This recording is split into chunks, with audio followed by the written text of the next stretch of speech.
warahmatullahi wabarakatuh. Om Swastiastu, salam namo buddhaya, salam kebajikan, salam sejahtera bagi kita semua. Perkenalkan, saya Ainun Nuril Amelia, mahasiswa baru di Fakultas Ilmu Pendidikan Universitas Trunojoyo, Madura.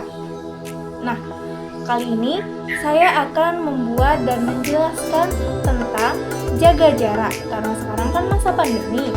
Nah, patuhi protokol kesehatan ya. Dan jaga jarak itu maksudnya apa sih? Apa yang harus kita lakukan dan bagaimana? Tonton video ini, stay tune. Nah, masa pandemi ini sangat berkaitan erat dengan istilah jaga jarak minimal 1 meter. Apa sih kira-kira yang dimaksud jaga jarak itu? Nah, jaga jarak atau social distancing merupakan salah satu tindakan untuk mengurangi kontak dengan orang lain dan menghindari melakukan kegiatan yang berada pada keramaian. Contohnya di pasar, mall, tempat-tempat umum yang lain, dan lain sebagainya. Nah, bagaimana bentuk social distancing itu yang perlu kita lakukan? Yang pertama adalah dengan menghindari keramaian. Misalnya, situasi atau kegiatan ataupun acara-acara besar yang dihadiri orang banyak dan juga berdesakan antara orang itu. Kemudian, mengurangi menggunakan transportasi publik dengan belajar atau bekerja cukup di rumah untuk sementara waktu. Dan apabila tidak dimungkinkan untuk melakukan social distancing dalam semua keterbatasan atau keterbatasan kita dalam melakukan social distancing,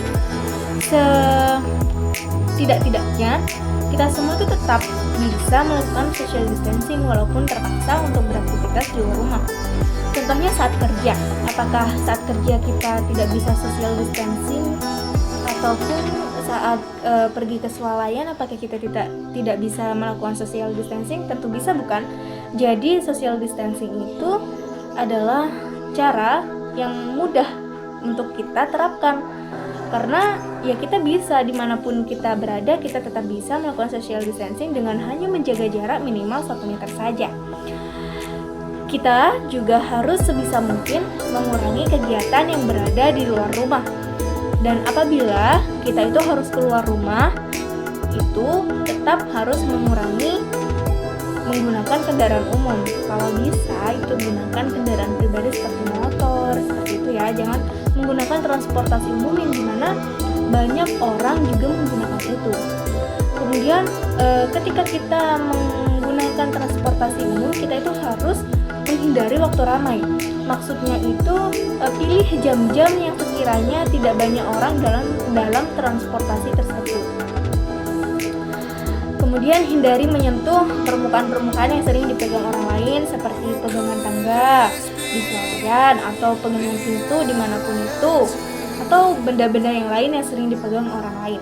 Dan apabila kita membeli makanan atau kita membeli kebutuhan-kebutuhan yang lain untuk pribadi kita, untuk memenuhi kebutuhan kita, maka sebisa mungkin gunakanlah layanan pesan antar atau delivery.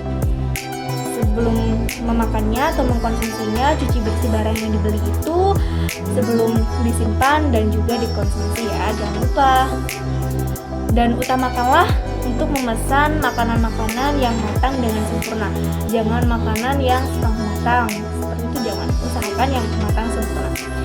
Dan jika perlu olahraga saja dari rumah, contohnya di halaman rumah sebagai tempat terbuka. Meskipun semua orang sedang dalam masa pandemi, masa jaga jarak, masa pematuhan protokol kesehatan, tapi beberapa orang dengan keperluan yang sangat mendesak itu tetap diperbolehkan keluar rumah, tapi tetap mematuhi protokol kesehatan dan tetap jaga jarak ya. Ingat, jaga jarak dimanapun kalian berada dengan minimal 1 meter. Hal ini bertujuan untuk menjaga diri kita ketika ada orang lain yang batuk atau bersin, maka kita tidak terkena percikannya. Terima kasih.